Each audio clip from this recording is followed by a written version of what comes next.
ये वृंदावन बिहारी लाल की जय। बोलिए जुगल सरकार की जय।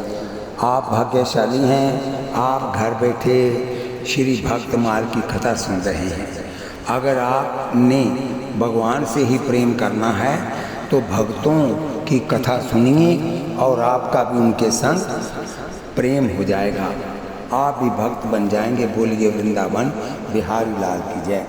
महाराज पृथु जी, श्री पृथु जी महाराज अंग की पत्नी सुनीता, जो साक्षात मृत्यु की कन्या थी, उससे बेन नामक पुत्र हुआ, जो अपने नाना मृत्यु के स्वभाव का अनुसरण करने के कारण अत्यंत क्रूर कर्म करने वाला हुआ। फलस्वरूप उसकी दुष्टता से विघ्न होकर राज ऋषि अंग नगर छोड़कर चले गए। राजा के अभाव में राज्य में अराजकता न फैल जाए, इसलिए ऋषियों ने और कोई उपाय न देकर बेन को अयोग्य होने पर भी राजपद पर अभिषिक्त कर दिया।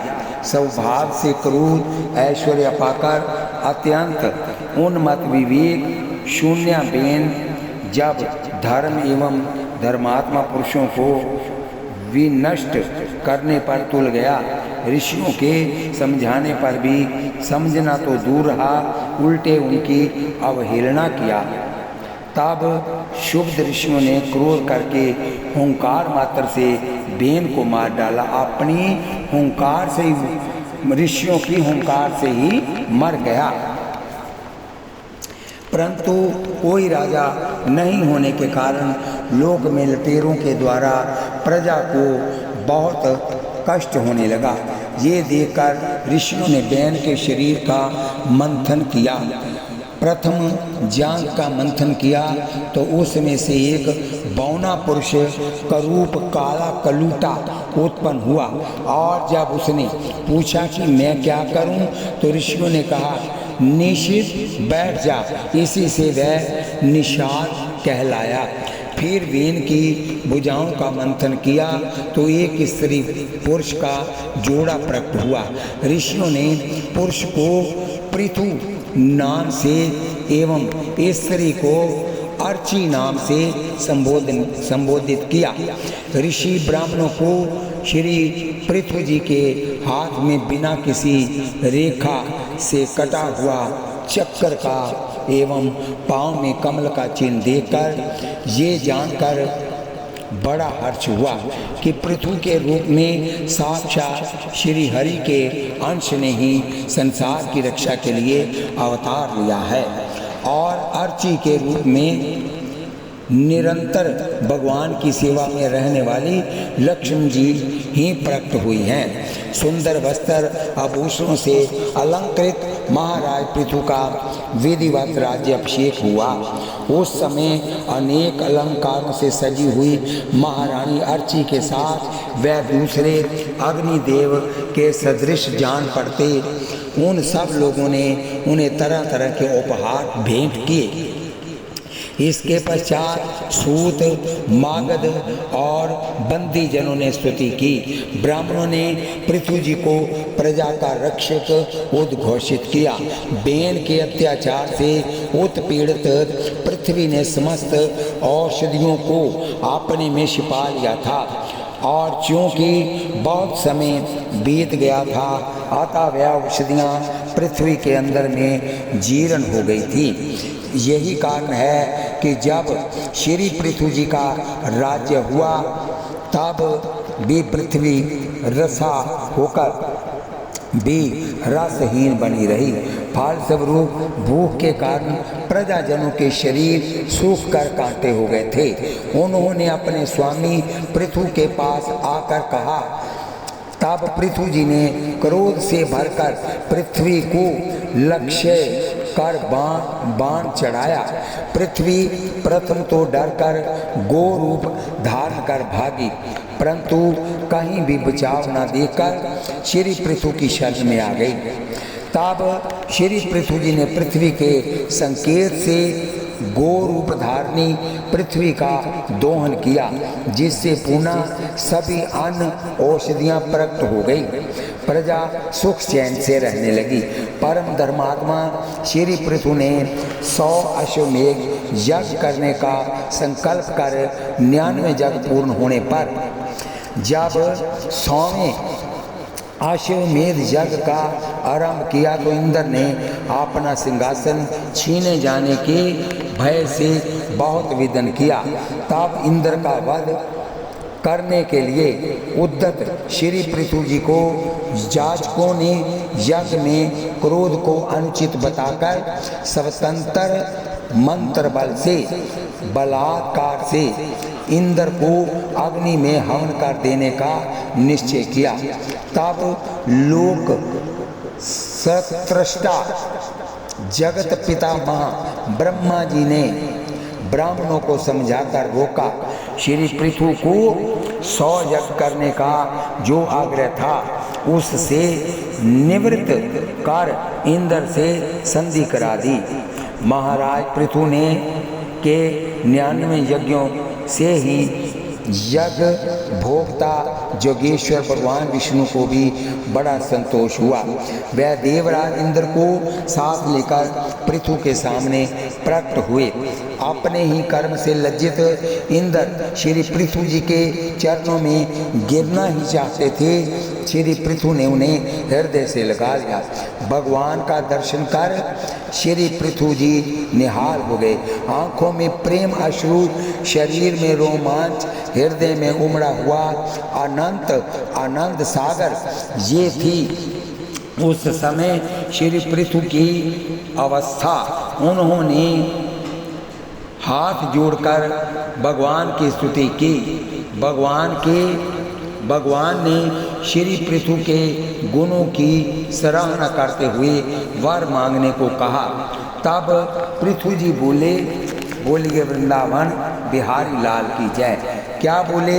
मुझे तो उस कशोभ की भी इच्छा नहीं है, उस मोक्ष की भी इच्छा नहीं है जिसमें महापुरुषों के हृदय से उनके मुख द्वारा निकला हुआ आपके चरण कमलों का मकरंद नहीं है। यहाँ आपकी कीर्ति कथा सुनने का सुख नहीं मिलता है। इसलिए मेरी तो यही प्रार्थना है कि आप मुझे 10,000 कान दे दीजिए, जिससे मैं आपके लीला गुणों को सुनता ही रहूं। इस प्रकार प्रार्थना करने पर उनको अपनी भक्ति का वर प्रदान कर भगवान अंतर्ध्यान हो गए। श्री पृथु जी ने स्वयं शुभ कर्म धर्मों का आचरण करते हुए प्रजा को भी धर्माचरण का उपदेश दिया। उस समय सभा में उपस्थित समस्त जन समूह उनकी इस धार्मिक वृत्ति की प्रशंसा करने लगे। वर्णन आया है कि जिस समय प्रजाजन परम पराक्रमी श्री पृथु की प्रार्थना कर रहे थे, उसी समय वहाँ सूर्य के समान तेजस्वी 4 मुनीश्वर आए। वे सनकादि कुमार थे। महाराज पृथु ने उनका शिष्ट जनोचित सत्कार किया। स्वर्ण सिंहासन पर विराजमान कराकर विधि पूर्वक पूजन किया। पुनः बड़ी श्रद्धा और संयम के साथ प्रेम पूर्वक ये जिज्ञासा की कि इस संसार में मनुष्य का किस प्रकार सुगमता से कल्याण हो सकता है। आप लोग त्रिकालज्ञ हैं, सर्वज्ञ हैं और भगवान श्री हरि के परम भक्त हैं। अतः कृपा पूर्वक मेरी जिज्ञासा का समाधान करें। श्री सनकादिकों को ने पृथु के वचनों का अभिनंदन करते हुए भगवान के आराधनीय चरण कमलों को ही कल्याण का मूल बताया और आज्ञा दी की। क्या आज्ञा दी? संत महात्मा जिनके चरण कमलों के अंगुली दल की छिटकती हुई छटा का स्मरण करके अहंकार रूप हृदय ग्रंथि को जो कर्मों से गठित है इस प्रकार छिन्न भिन्न कर डालते हैं कि समस्त इंद्रियों का प्रत्याहार करके अपने अंतःकरण को निर्विषय करने वाले सन्यासी भी वैसा नहीं कर पाते। तुम उन सर्वाश्रय भगवान वासुदेव जी का भजन करो। इस प्रकार श्री सनकादिक कुमार भक्त पृथुराज को उपदेश देकर श्री पृथु जी के शील की प्रशंसा करते हुए सब लोगों के सामने ही आकाश मार्ग से चले गए। बहुत काल तक धर्म पूर्वक प्रजा का पालन कर श्री पृथु जी ने संत कुमार जी के उपदेशों का स्मरण किया। अब मुझे अंतिम पुरुषार्थ मोक्ष के लिए प्रयत्न करना चाहिए। पृथ्वी का भार पुत्रों को सौंपकर अपनी पत्नी सह अकेले ही तपोवन को चले गए और वहां जाकर भगवान संत कुमार ने जिस परमोत्कृष्ट अध्यात्म योग की शिक्षा दी थी उसी के अनुसार पुरुषोत्तम श्री हरि की आराधना करने लगे और अंत में भगवान के श्री चरण कमलों का चिंतन करते हुए ब्रह्म स्वरूप में लीन हो गए। ये देखकर महाराज पृथु की पतिव्रता पत्नी अर्ची ने चिता बनाई और अपने पति के साथ सती हो गई। परम साध्वी अर्ची को इस प्रकार अपने पति वीर व पृथु का अनुगमन करते देख सहस्त्रों वरदायिनी देवियों ने अपने अपने पतियों के साथ उनकी स्तुति की। वहाँ देवताओं के बाजे बजने लगे, देवांगनाओं ने पुष्प वृष्टि की। बोलिए वृंदावन बिहारी लाल की जय। आगे आइए श्री हरि अवतार। चित्रकूटाचल पर्वत पर जब ग्रह ने गज को पकड़ा था तब उसकी आर्तवाणी को सुनकर श्री हरि भगवान प्रगटे। इन्होंने ही ग्रह को मारकर गजेंद्र की रक्षा की तथा लोगों के बड़े बड़े संकट हरण करके श्री हरि ये नाम चरितार्थ किया। कथा इस प्रकार से है।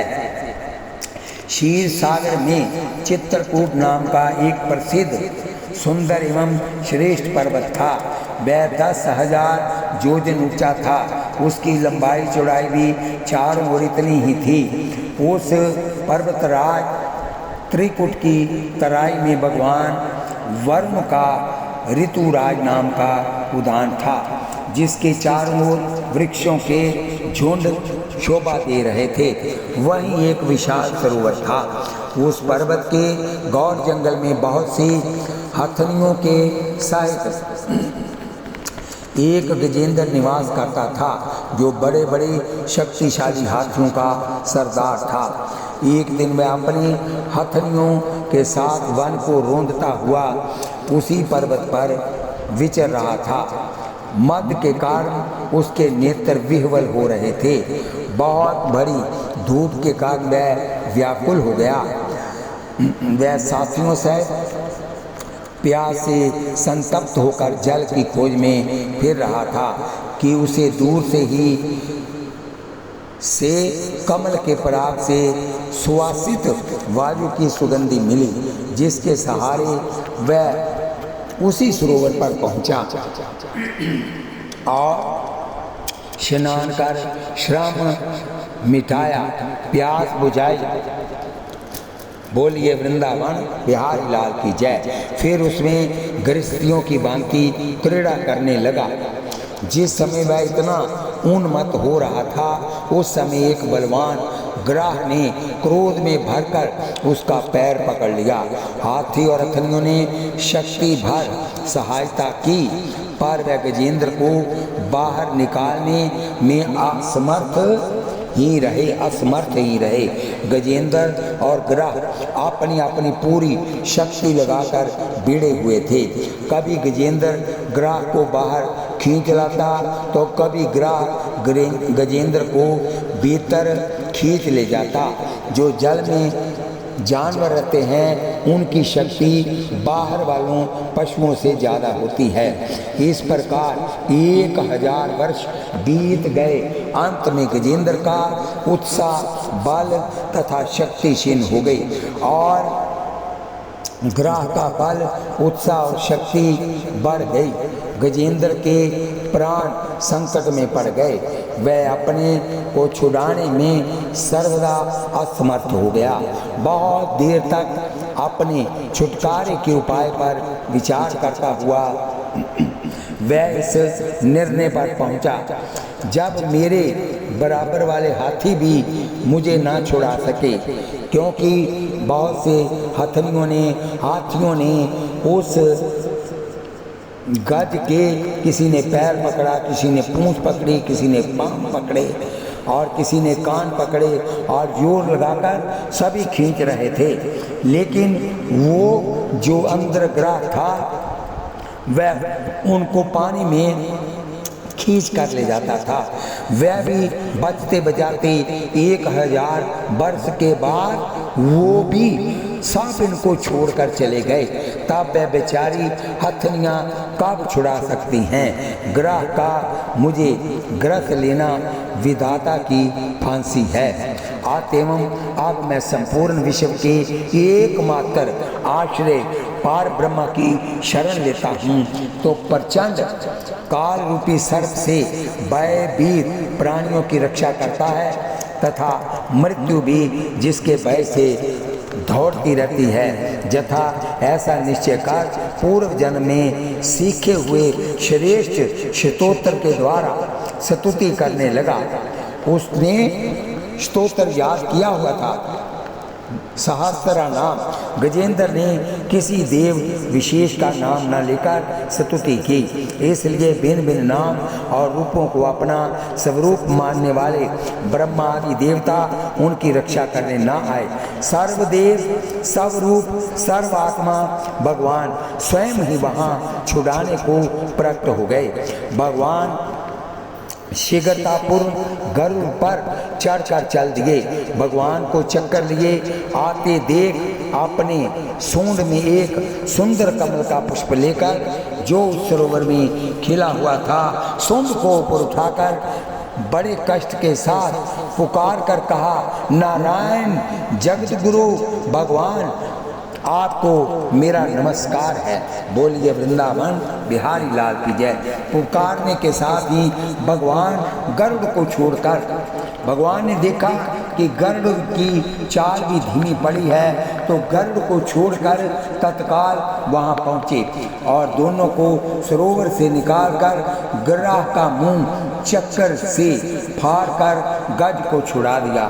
भगवान का स्पर्श होते ही गजेंद्र के अज्ञान बंधन कट गए और वह भगवान का सा चतुर्भुज रूप हो गया, अर्थात उसे सारूप्य मुक्ति प्राप्त हुई। मरते वक्त जब कोई मरने वाला भगवान को याद करे तो भगवान आकर सामने खड़े हो जाते हैं और उनकी ज्योति निकलकर भगवान में समा जाती है। इसलिए कहते हैं कि सिमरन करते रहो, जितना आपको समय ज़्यादा मिले उतना सिमरन अधिक किया जाए। भगवान उसे अपना पार्षद बनाकर अपने साथ ही ले गए। बोलिए वृंदावन बिहारी लाल की जय। आगे फिर गजेंद्र की कथा आएगी। आगे है हंस अवतार।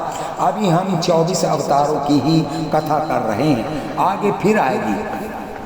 एक बार सनकादिक परम ऋषियों को ने अपने पिता ब्रह्मा जी से पूछा, पिताजी चित्त गुणों अर्थात विषयों में गुस्सा ही रहता है और गुण भी चित्त की एक एक वृत्ति में प्रविष्ट रहते ही हैं, अर्थात चित्त और गुण आपस में मिले जुले ही रहते हैं। ऐसी स्थिति में जो पुरुष इस संसार सागर से पार होकर मुक्ति पद प्राप्त करना चाहता है, वह इन दोनों को एक दूसरे से कैसे अलग कर सकता है। यद्यपि श्री ब्रह्मा जी देव शिरोमणि स्वयंभू और सब प्राणियों के जन्मदाता हैं, तो भी कर्म परवर्ण बुद्धि होने से इस प्रश्न का समुचित समाधान न कर सके। अतः इस प्रश्न का उत्तर देने के लिए उन्होंने भक्ति भाव से भगवान का चिंतन किया। तब भगवान हंस का रूप धारण करके उनके सामने प्रकट हो गए और सनकादिक तथा ब्रह्मा जी से वंदित होकर सनकादिक के ये पूछने पर कि आप कौन हैं, भगवान बोले, ब्राह्मणों, यदि परमार्थ रूप वस्तु नाना तव से सर्वथा रहित है, तब आत्मा के संबंध में आप लोगों का ऐसा प्रश्न कैसे युक्ति संगत हो सकता है। देवता, मनुष्य, पशु पक्षी आदि सभी शरीर पंचभूतात्मक होने के कारण विभिन्न अभिन्न ही हैं और परमार्थ से भी अभिन्न हैं। ऐसी स्थिति में आप कौन हैं? आप लोगों का ये प्रश्न ही केवल वाणी का व्यवहार है, विचार पूर्वक नहीं है। अतः निरर्थक है। मन से, वाणी से, दृष्टि से तथा अन्य इंद्रियों से जो कुछ भी ग्रहण किया जाता है वह सब मैं ही हूँ, मुझसे भिन्न और कुछ नहीं है। ये सिद्धांत आप लोग तत्व विचार के द्वारा समझ लीजिए। पुत्रों, ये चित्त चिंतन करते करते विषयाकार हो जाता है और विषय चित्त में प्रविष्ट हो जाते हैं। ये बात सत्य है। तथापि विषय और चित्त ये दोनों ही मेरे स्वरूप भूत जीव के देह हैं, जीव के देह हैं। बोलिए वृंदावन बिहारी लाल की जय। उपाधि हैं, अर्थात आत्मा का चित्त और विषय के साथ कोई संबंध ही नहीं है। इसलिए बार बार विषयों का सेवन करते रहने से जो चित्त विषयों में आसक्त हो गया है वह विषय भी चित्त में प्रविष्ट हो गए हैं। इन दोनों को अपने वास्तविक रूप से अभिन्न मुझ परमात्मा का साक्षात्कार कर त्याग देना चाहिए। इस प्रकार भगवान ने सनकादिक मुनियों के संशय मिटा दिए और भली भांति उनके द्वारा पूजित और वंदित होकर ब्रह्मा जी और सनकादिकों के सामने ही आदृश्य होकर अपने धाम को चले गए। बोलिए वृंदावन बिहारी लाल की जय। मन वन तर सतयुग, त्रेता, द्वापर और कलयुग, ये चार युग जब 1000 बार व्यतीत होते हैं, 1000 बार, तो उसको एक कल्प कहते हैं। एक कल्प अर्थात 1000 चतुर्युगी काल श्री ब्रह्मा का एक दिन होता है। श्री ब्रह्मा जी के एक दिन में अर्थात एक कल्प में 14 मनु होते हैं। प्रत्येक मनु 71 चतुर्युगी से कुछ अधिक काल तक अपना अधिकार भोगते हैं। इन मनमंत्रों में भगवान सत्वगुण का आश्रय ले अपनी मनु आदि मूर्तियों के द्वारा पौरुष प्रकट करते हुए इस विश्व का पालन करते हैं। विश्व व्यवस्था का संचालन करते हुए अपने अपने में बड़ी सावधानी से सब के सब मनु पृथ्वी पर चारों चरणों से परिपूर्ण धर्म का अनुष्ठान स्वयं करते हैं तथा प्रजा से करवाते हैं।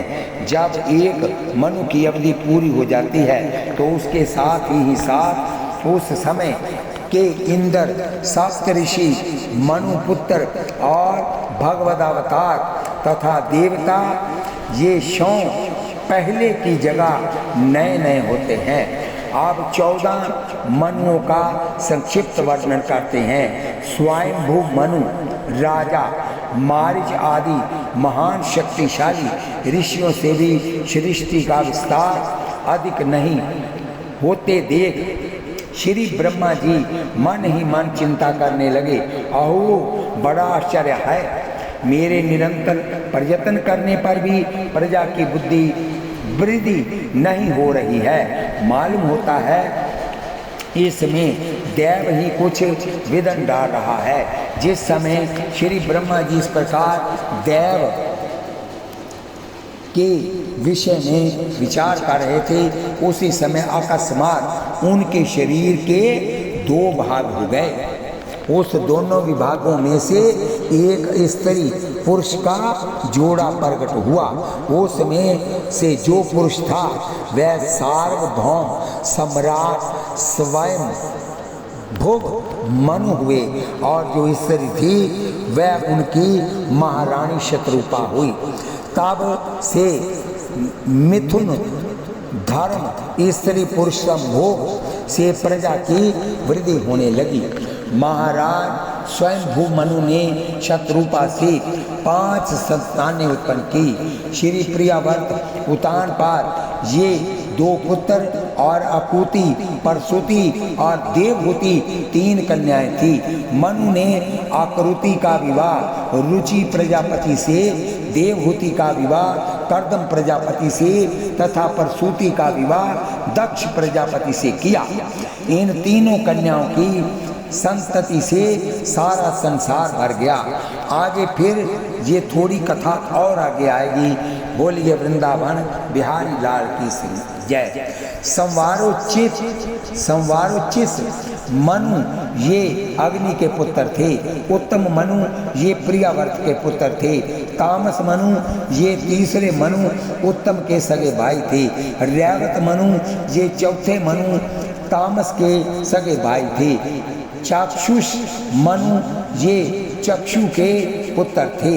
व्यवस्थ मनु विश्वान सूर्य के पुत्र, यह सभी श्राद्ध देव ही 7वें व्यवस्थव मनु हैं। ये वर्तमान मनमंत्र ही उनका काल है। सुवर्णी मनु 8वें मनमंत्र में सूर्य की पत्नी छाया देवी के पुत्र सवर्णी मनु होंगे। दक्ष सावर्णी वर्ण के पुत्र दक्ष सावर्णी 9वें मनु होंगे। ब्रह्मा सावर्णी उपश्लोक के पुत्र ब्रह्मा सावर्णी 10वें मनु होंगे। 11 धर्म सावर्णी ये 11वें मनु होंगे। 12 रुद्र सावर्णी ये 12वें मनु होंगे। देव सावर्णी ये 13वें मनु होंगे। 14 इंद्र सावर्णी ये 14 मनु होंगे। ये 14 मनमंत्र भूत वर्तमान और भविष्य तीनों ही काल में चलते रहते हैं और समस्त भूमंडल का शासन करते हुए सनातन धर्म की रक्षा करते हैं। भागवत की ये कथा है। आगे आइए श्री यज्ञ भगवान का अवतार। श्री स्वयंभू मनु की पुत्री आकृति जो रुचि प्रजापति से ब्याई गई थी, उन रुचि प्रजापति ने आकृति के गर्भ से एक पुरुष और एक स्त्री का जोड़ा उत्पन्न किया। उसमें जो पुरुष था वह साक्षात यज्ञ सब रूपधारी भगवान विष्णु थे, और जो स्त्री थी वह भगवान से कभी भी अलग न होने वाली लक्ष्मी की अंश रूपा दक्षिणा थी। मनु जी अपनी पुत्री आकृति के उस परम तेजस्वी पुत्र को बड़ी प्रसन्नता से अपने घर ले आए और दक्षिणा को रुचि प्रजापति ने अपने पास रखा। ये दक्षिणा विवाह के योग्य हुई तो उसने यज्ञ भगवान को ही पति रूप में प्राप्त करने की इच्छा की। तब भगवान यज्ञ पुरुष ने उससे विवाह किया। इससे दक्षिणा को बड़ा संतोष हुआ। भगवान यज्ञ पुरुष ने दक्षिणा से सुयम नामक देवताओं को उत्पन्न किया और तीनों लोगों के बड़े बड़े संकट दूर किए। वर्णन आया है जब स्वयंभू मनु ने समस्त कामनाओं और भोगों से विरक्त होकर राज्य छोड़ दिया और अपनी पत्नी शत्रुपा के साथ तपस्या करने वन को चले गए और वन में जाकर सुनंदा नदी के तट पर एक पैर से खड़े हो रहकर 100 वर्ष तक घोर तपस्या की। उस समय एक बार स्वयंभू मनु एकाग्रचित से भगवान की स्तुति कर रहे थे तो भूखे असुर और राक्षसों ने नींद में अचेत होकर बड़बड़ाते जानकर खा डालने के लिए टूट पड़े। ये देखकर अंतर्यामी भगवान यज्ञ पुरुष अपने पुत्र सुयम नामक देवताओं के साथ वहां आए। उन्होंने उन्हें खा डालने के निश्चय से आए असुरों का संहार कर डाला और फिर वे इंद्र के पद पर प्रतिष्ठित होकर स्वर्ग का शासन करने लगे।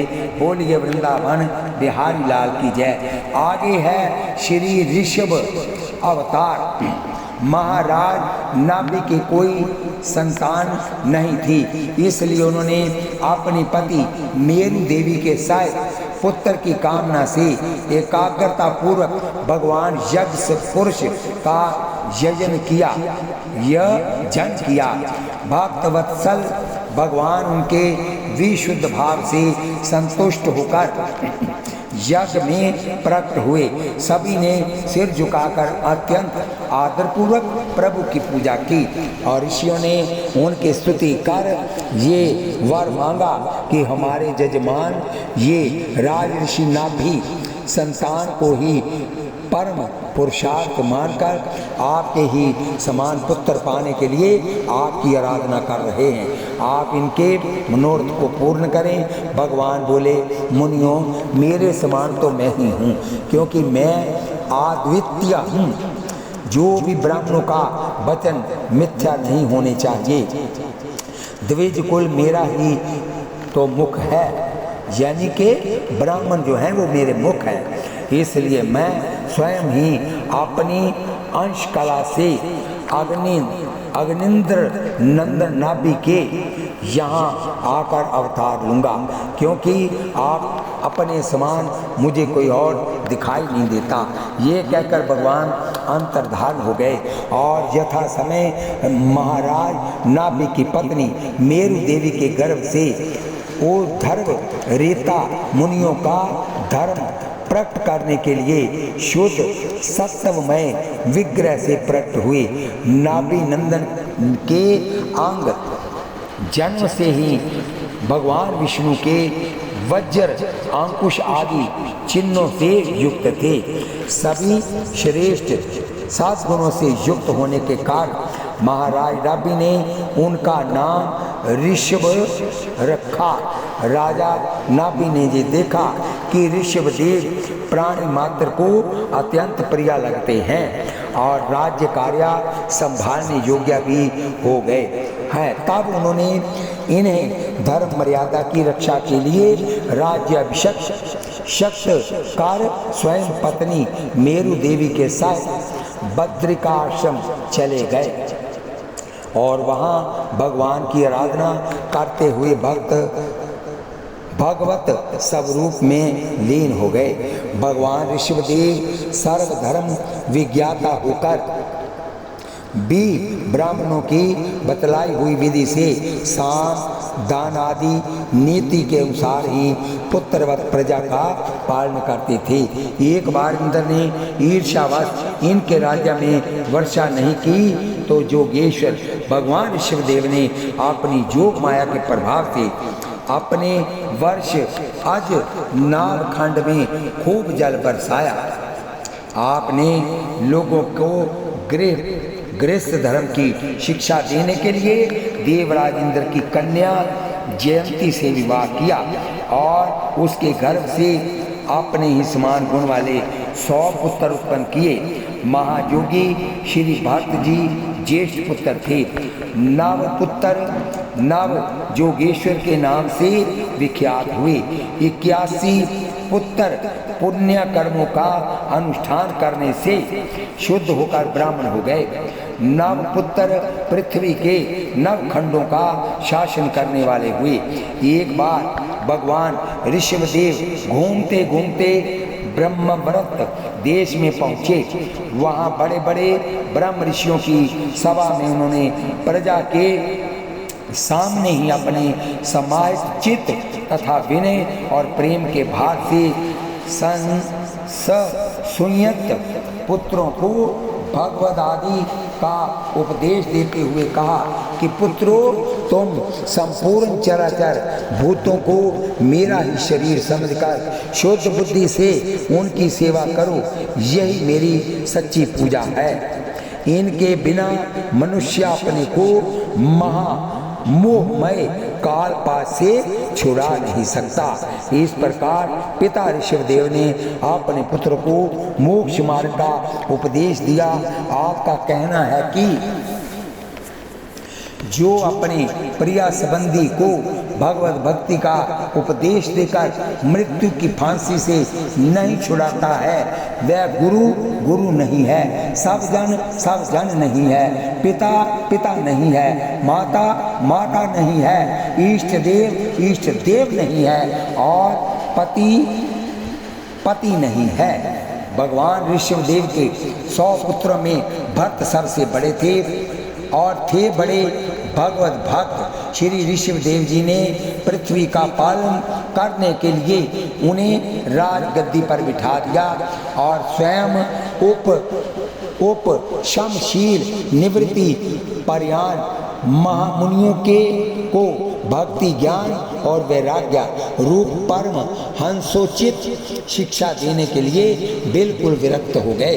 केवल शरीर मात्र परिग्रह रखा, वस्त्रों का भी त्याग कर सर्वदा दिगंबर हो गए। उस समय उनके बाल बिखरे हुए थे, उन्मत्त का सा वेश था। बोलिए वृंदावन बिहारी लाल की जय। सर्वदा मौन हो गए थे। जड़, अंधे, बहरे, गूंगे, पिशाच और पागलों की सी चेष्टा करते हुए वह अवधूत बने जहाँ तहाँ विचरने लगे। लोगों की उनके प्रति की गई प्रतिकूल सभी चेष्टाएं उनके लिए समान थी, इसलिए कि इस मिथ्या शरीर में उनकी अहंता ममता तनिक भी नहीं थी। लोक मान्यता से बचने के लिए उन्होंने अजगर वृत्ति धारण कर ली थी। वह लेटे खाने पीने और मल मूत्र त्याग करने लगे। कभी कभी अपने त्यागे हुए मल में ही लोट-पोट कर शरीर को उससे सान लेते। एक बात स्मरण रखने की है कि उनके मल में दुर्गंधि का लेश नहीं था, बड़ी सुगंध थी। इस प्रकार मोक्ष पति भगवान ऋषभदेव ने परमहंसों को त्याग के आदर्श की शिक्षा देने के लिए विविध प्रकार की योग चर्याओं का आचरण किया। निरंतर परमानंद का अनुभव करते हुए दिगंबर रूप से इत सतता भ्रमण करते हुए भगवान ऋषभदेव का शरीर कूट काचल के वनों में घूमते हुए प्रबल दावाग्नि की लाल लपटों में लीन हो गया। बोलिए ऋषभदेव भगवान की जय।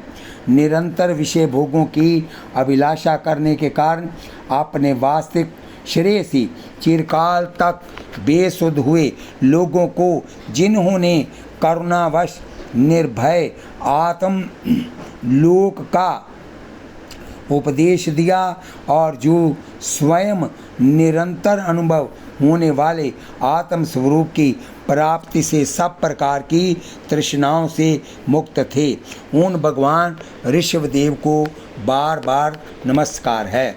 सृष्टि रचना में आगे है अवतार श्री हायग्रीव अवतार।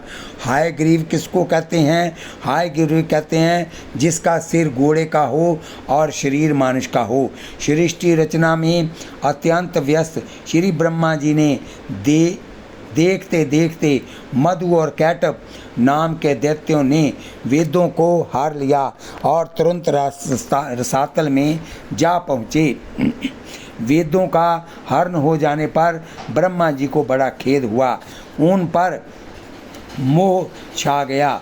तब वह ये विचार करते हुए कि वेद ही तो मेरे नेत्र हैं, वेद ही मेरे परम बल हैं, वेद ही मेरे परम गुरु और वेद ही मेरे सर्वोत्तम उपास्य देव हैं। मैं वेदों के बिना संसार की उत्तम सृष्टि कैसे कर सकता हूँ। वे भगवान श्री हरि की शरण गए और उन्होंने हाथ जोड़कर भगवान की स्तुति की। ब्रह्मा जी की स्तुति को सुनकर भक्त वत्सल भगवान वेदों की रक्षा करने के लिए हयग्रीव रूप धारण करके रसातल में जा पहुँचे और वहाँ जाकर परम योग का आश्रय ले शिक्षा के नियमानुसार उदात्त आदि स्वरों से युक्त उच्च स्वर से सामवेद का गान करने लगे। उन दोनों असुरों ने ये शब्द सुनकर वेदों को कालपाश से आबद्ध बांध करके रसातल में फेंक दिया और स्वयं उसी ओर दौड़े जिधर से ध्वनि आ रही थी। इसी बीच में हयग्रीव रूपधारी भगवान श्री हरि ने रसातल में पड़े हुए उन संपूर्ण वेदों को ले लिया। तब ब्रह्मा जी को पुनः वापस दे दिया और फिर वह अपने आदि रूप में आ गए। इधर वेद ध्वनि के स्थान पर आकर मधु और कैटव दोनों दानवों ने जब कुछ नहीं देखा तब वह बड़े वेग से फिर वहीं लौट आए जहाँ उन वेदों को नीचे डाल रखा था। वहाँ देखने पर उन्हें ये वह स्थान सुनना ही दिखाई दिया। तब वह बलवानों में श्रेष्ठ दोनों दानव पुनः उत्तम वेग का आश्रय लेकर रसातल से शीघ्र ही ऊपर उठे तो आकर देखते हैं कि आदि कर्ता भगवान योग निद्रा का आश्रय लेकर शेष शैया पर सो रहे हैं।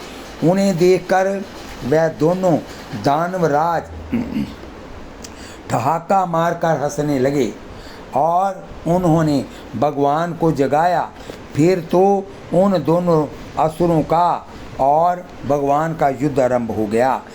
भगवान मधुसूदन ने ब्रह्मा जी की मान रखने के लिए तमोगुण और रजोगुण से आविष्ट शरीर वाले उन दोनों दैत्यों मधु और कैटव को मार डाला।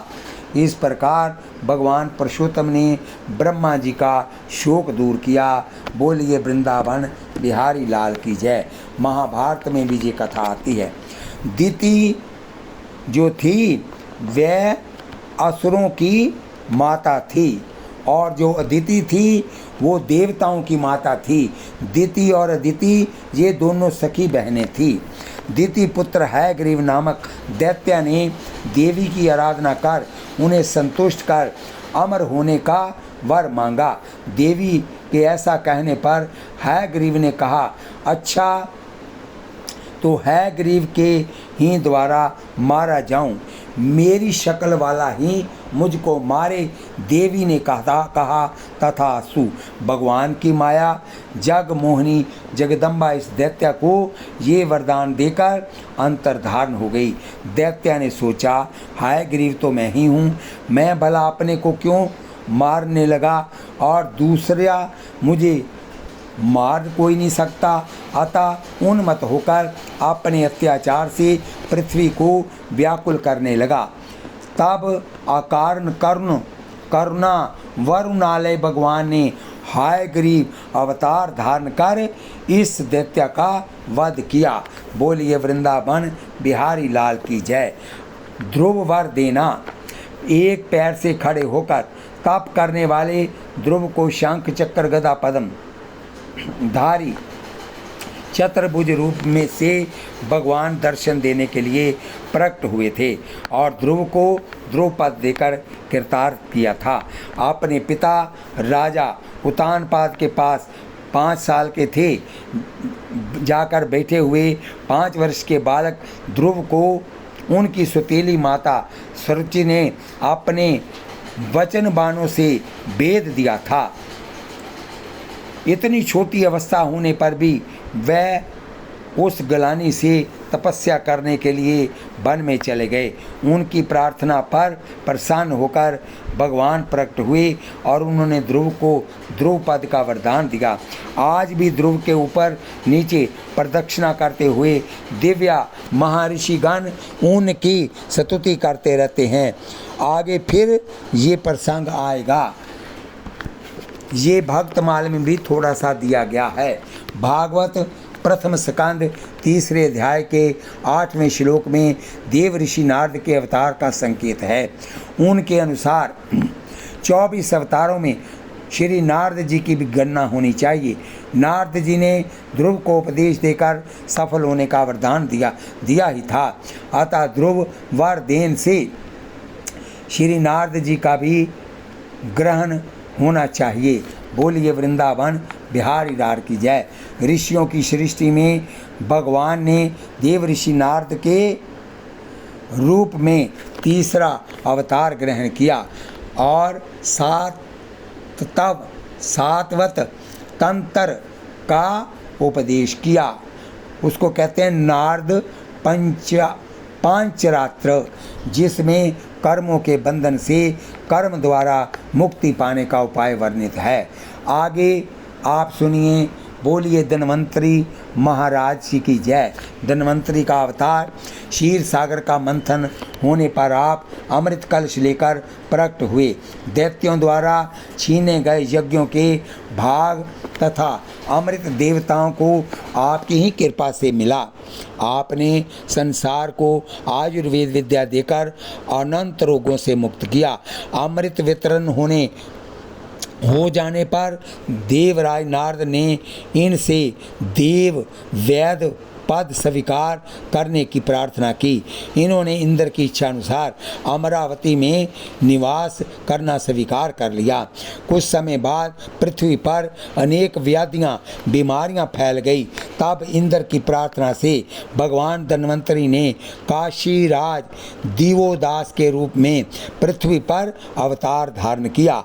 लोक कल्याणार्थ विविध व्याधियों को नष्ट करने के लिए स्वयं भगवान विष्णु धन्वंतरी के रूप में कार्तिक कृष्ण त्रयोदशी को प्रकट हुए थे। साक्षात विष्णु के अंश से प्रकट होने से ये श्री हरि के समान श्याम एवं दिव्य थे। असुरों के द्वारा पीड़ित होने से जो दुर्लभ हो रहे थे, उन देवताओं को अमृत पिलाने की इच्छा से ही भगवान धन्वंतरी समुंदर मंथन से प्रकट हुए। वह हमारी सदा रक्षा करें। आगे है नर नारायण, श्री बद्रीपति नर नारायण का अवतार। दक्ष कन्या धर्म की पत्नी मूर्ति के गर्भ से भगवान नर नारायण रूप से प्रकट हुए। उन्होंने आत्म तत्व का साक्षात कराने वाले उन भगवदा राधन रूप कर्म का उपदेश किया, जो वास्तव में कर्म बंधन से छुड़ाने वाला और नैष्कर्म्य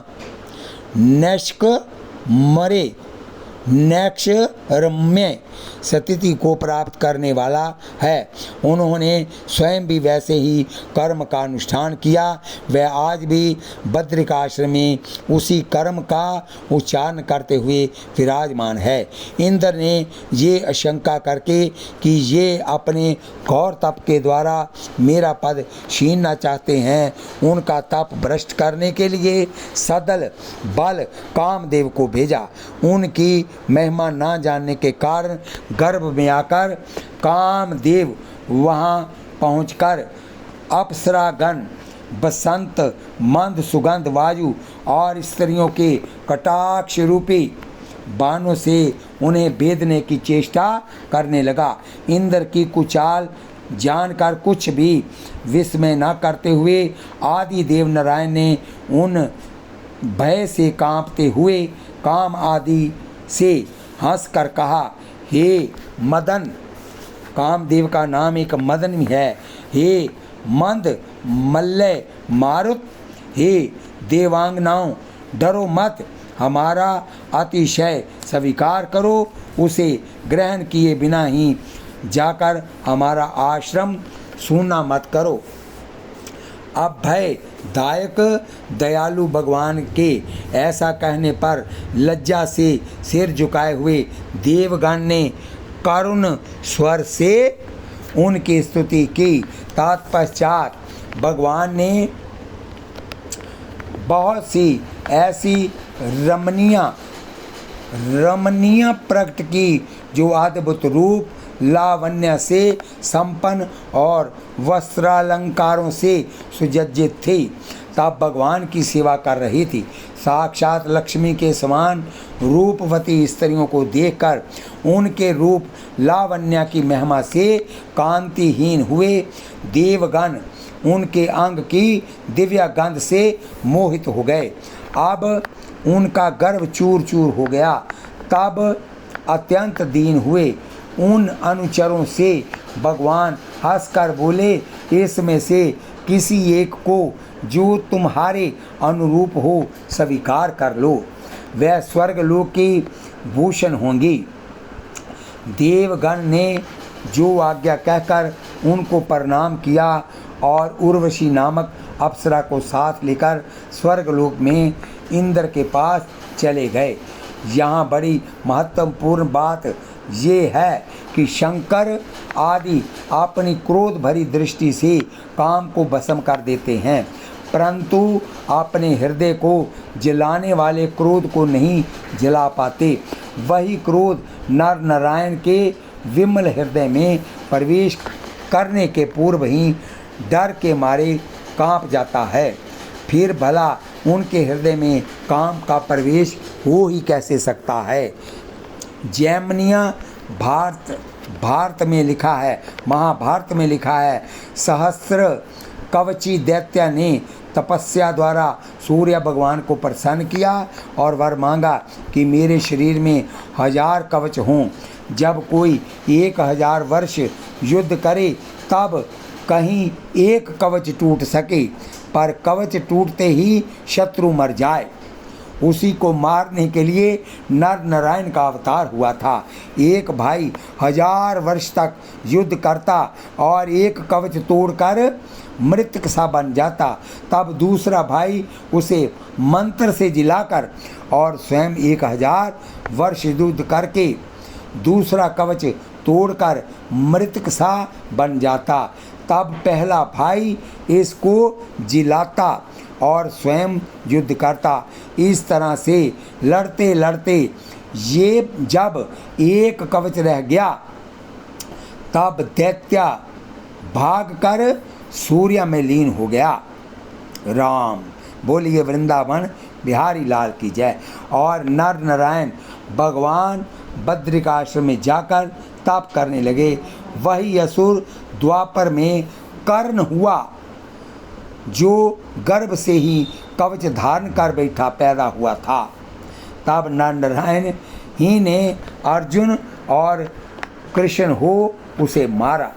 साकेतवासी संत शिरोमणि श्री पंडित राम बल्लभा शरण जी महाराज कहते थे कि भगवान ने विचारा कि कलयुग बड़ा प्रबल है और भरतखंड ही केवल कर्म भूमि है, अन्य खंड भोग भूमि है। काल के प्रभाव से शास्त्र का कथन मनन ज्ञान कुछ भी जीव ना कर सकेंगे। इस प्रकार दया से आर्द्रचित्त होकर समस्त भारत के बदले का तप हम ही करेंगे। हमारे दर्शन मात्र से उनका तप पूर्ण समझा जाएगा। ऐसा विचार करके वह अवतार लेकर बद्रिकाश्रम में जाकर तप करने लगे। वहाँ श्री नारद जी अत्यंत भक्ति भाव से भगवान की उपासना करते हैं। बोलिए वृंदावन बिहारी लाल की जय। दत्तात्रेय श्री दत्तात्रेय भगवान की जय। महर्षि अत्रि की तपस्या से चित्रकूट में माता अनुसुईया के गर्भ से दत्तात्रेय भगवान मतलब प्रकट हुए। वर देते समय भगवान ने कहा था कि मैंने अपने को तुम्हें दत्त दे दिया। अतः दत्त नाम पड़ा। दत्तात्रेय भगवान के चरणों की सेवा से राजा जदु तथा सहस्त्रार्जुन आदि ने योग, भोग तथा मोक्ष की भी सिद्धियां प्राप्त की थी। आगे इसकी कथा फिर आएगी। अब कपिल देव भगवान की जय। अब कपिल देव भगवान का अवतार ये आप भक्तमाल सुन रहे हैं। महर्षि कर्दम की धर्मपत्नी देवहूति के गर्भ से बिंदु सरोवर के निकट 9 बहनों के साथ भगवान कपिल देव प्रकट हुए। उन्होंने अपनी माता को आत्मज्ञान का उपदेश दिया, जिससे वह भगवान के वास्तविक स्वरूप को समझकर सावलप समय में ही मोक्ष पद को प्राप्त कर लिया। श्री कपिल देव जी माता को उपदेश देकर उनकी अनुमति लेकर बिंदुसर से समुद्र तट पर जा विराजे। यहाँ अश्वमेध यज्ञ के अश्व को खोजते हुए राजा सगर के 60,000 पुत्र भागवत अपराध रूप पाप से भस्म हो गए। आपकी कृपा से ही गंगा जी धरातल पर आई और उन सगर पुत्रों का जो उद्धार हुआ। बोलिए वृंदावन बिहारी लाल की जय। हुआ ही आज भी जगत का कल्याण हो रहा है। आज भी गंगा सागर संगम में श्री कपिल भगवान विराजमान है। आपने ऋषियों को सांख्य शास्त्र का उपदेश दिया। आप सांख्य योग के आचार्य हैं। बोलिए वृंदावन बिहारी लाल की जय। आगे सुनिए। कर्दम जी कहते हैं, हे भगवान, आप पर ब्रह्म हैं, सारी शक्तियाँ आपके अधीन हैं। प्रकृति, पुरुष, महातत्व, त्रिविध, काल, अहंकार, समस्त लोक एवं लोकपालों के रूप में आप ही प्रकट हैं तथा आप सर्वज्ञ परमात्मा ही इस सारे प्रपंच को चेतन शक्ति के द्वारा अपने में लीन कर लेते हैं। अतः इन सब से आप परे हैं। मैं आप भगवान श्री कपिल देव की शरण में हूँ। श्री सनकादिक जी का अवतार। बोलिए वृंदावन बिहारी लाल की जय। सृष्टि के आरंभ में श्री ब्रह्मा जी ने लोकों की रचना की इच्छा से तप किया। ब्रह्मा के अखंड तप से प्रसन्न होकर भगवान ने तप अर्थ वाले सन नाम से युक्त होकर सनक, सनंदन, सनातन और संत कुमार रूप से अवतार ग्रहण किया। इस अवतार के द्वारा भगवान ने पहले कल्प के भूले हुए आत्म ज्ञान को ऋषियों के प्रति यथावत उपदेश किया। सृष्टि के आरंभ में उत्पन्न होने से बहुकालीन है, परंतु सदा 5 वर्ष के बालक के रूप में रहते हैं, जिससे माया का विकार न उत्पन्न हो सके। ये सदा मन से अपने ब्रह्म स्वरूप में लीन रहते हैं और जीवन मुक्त हैं। इनको उत्पन्न करके ब्रह्मा जी ने जब ये आज्ञा दी कि जाकर प्रजा सृष्टि की रचना करो, तब इन्होंने प्रपंच विस्तार का अनुचित एवं वैराग्यपूर्वक भगवत भजन का औचित्य दिखाकर ब्रह्मा जी को निरुत्तर कर वन की राह ली। आप अखंड उद्धर्व रीता ब्रह्मचारी हैं और अपने तप से समस्त लोगों का सदा कल्याण करते हैं। आगे ये फिर कथा है, बहुत लंबी, आगे फिर आएगी। ध्यान से सुनिए कथा। करुणा करो भाव का ये है कि भगवान की कृपा से ही भक्ति भगवंत गुरु के रूप को जाना जा सकता है। यथा जानहि तुम ही कृपा, तुम ही रघुनंदन, जानहि भगत उरचंदन। कहकर 24 रूप लीला रुचिर कहकर जनाया कि कोई ये ना समझे कि श्री राम कृष्ण के ही नाम रूप लीला आदि रुचिर हैं। 24 अवतारों की लीलाएं बड़ी रुचिर हैं। अग्रदास और पद धरो श्री नाभा जी ने 24 अवतारों की वंदना के साथ साथ श्री गुरुदेव का भी स्मरण किया है, क्योंकि गुरुदेव भी तो ब्रह्मा स्वरूप ही है। यथा गुरु साक्षात पार ब्रह्म तस्मै श्री गुरुवे नमः। अतः अर्थ हुआ इन अवतारों के समेत गुरुदेव श्री अग्गर देव जी महाराज मेरे हृदय में अपने श्री चरण कमल स्थापित करें। श्री अग्गरदास शब्द श्री नाभा जी का पर्याय भी हो सकता है, क्योंकि जहाँ जहाँ कवितों में श्री अग्गर देव जी के लिए श्री चरण कमल स्थापित करें। बोलिए वृंदावन बिहारी लाल की जय। अग्गर देव जी के केवल अग्गर शब्द का प्रयोग किया गया है तथा सुने हे अगर अब जाने मैं अगर सही किल ओ अगर ताही डगर दर्श दियो अगर सुरती भाई। अतः अग्गरदास शब्द का अर्थ होगा अग्गर जी का दास अर्थात नाभा जी। तब छप्पे के अंतिम चरण का अर्थ होगा सभी अवतार मुझ श्री अग्गर जी के दास नाभा के हृदय में निज पद कमल स्थापित करें। बोलिए वृंदावन बिहारी लाल की जय। इन्हीं शब्दों से इस कथा को हम विश्राम देते हैं। आगे फिर भक्तमाल की कथा होती रहेगी। आप कथा सुनते वक्त हाथ में माला लें, जीवा से प्रभु का सिमरन करें, आँखों से भगवान का दर्शन करें और कानों से कथा सुनें। एक पंथ इसमें 4 काज बन गए। बोलिए वृंदावन बिहारी लाल की जय। अलौकिक है कि एक पंथ 2 काज, और यहाँ हाथ कान जीभ और आँख, एक पंथ 4 काज हो गए। बोलिए वृंदावन बिहारी लाल की जय। कथा सुनते हुए आप माताएं बहनें भाई बंधु अजीज जितने भी हैं इस कथा को ज़रूर सुनिए, और कथाएं आपको वो बताएंगे जो आपने सुनी ही नहीं।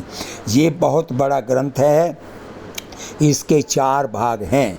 आप इस कथा को सब्सक्राइब लाइक शेयर करें, यही आपका आशीर्वाद है जो मुझको आगे कथा करने की प्रेरणा देता रहेगा। बोलिए वृंदावन बिहारी लाल की जय।